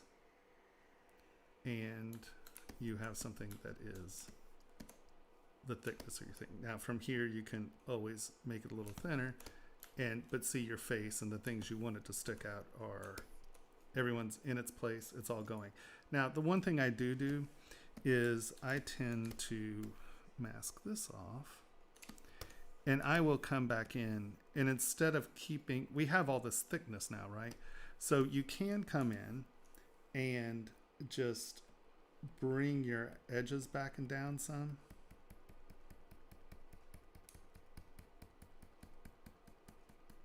And that'll give you a little bit more dimensionality. Now, you can see, right, so you get a little bit more dimensionality out of that. Now I was using move, so we got this weirdness. Slide works better.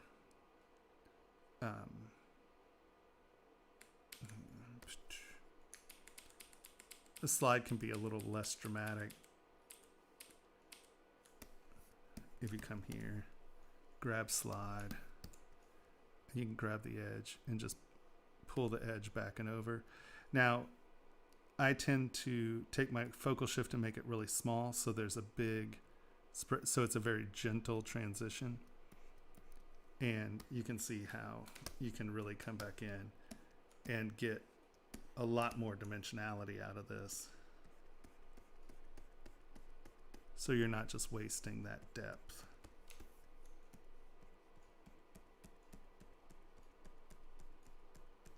And that also, if you're using slide, it's keeping it on the same axis, so you're not getting weird, you know, you're not pushing things out of the area that they, or the position that they're actually in. Come back in, hit smooth. And you can see how much more dimensional that side is than that side. So get it flat, get it in the area, and then you can drag things back and around. Now let me go over here and see if you have any. Boop. They haven't said anything else. Oh, okay. So does that? Now they did.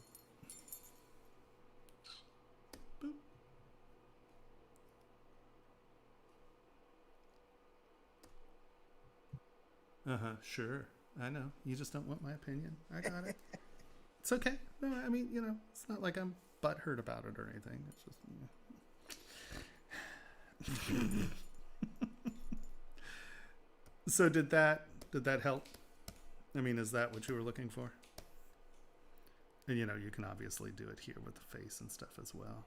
Drag the ears back, drag the neck back, and just, you know, make sure that you're consistent. But you know, you can get a lot more depth just by dragging that stuff back and then coming back in and just smoothing these intersections.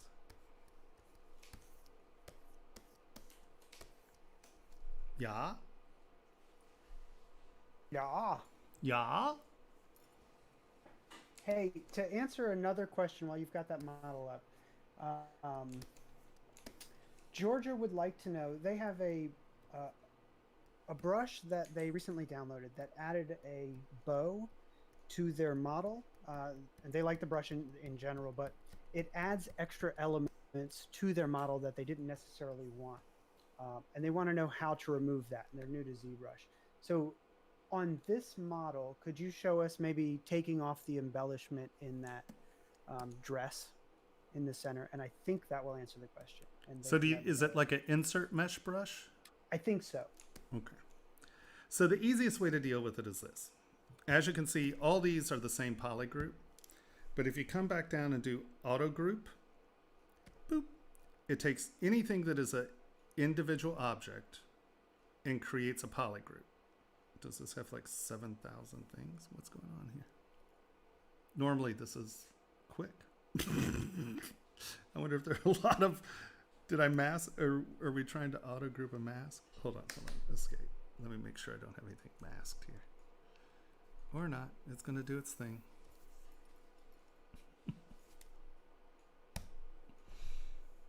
Yeah.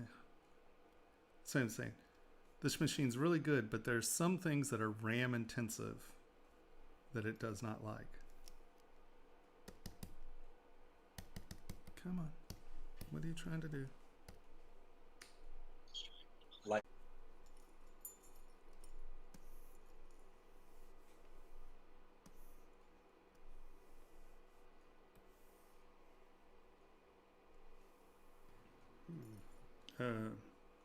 Oh, Tomas. Yep. Welcome. Am I back? You am back. Welcome to the group. Is it streaming? Yeah. Yes. Oh, well, hello. All right, we don't have chat room anymore. I don't know. That literally just hard rebooted me. Sorry about that one. Ah, the joys of live streaming. Okay. ZBrush is launching. I blame Life with Steph for offending you so bad that your computer rebooted. Yep, and let me tell you, that's bad. That's like super, super bad. Look, it's so bad it didn't. Oh, there it goes. Oh, I was abnormally terminated. You think so? All right. So here, let's grab you. No. Someone has TV in the background or something. No, it's something to do with.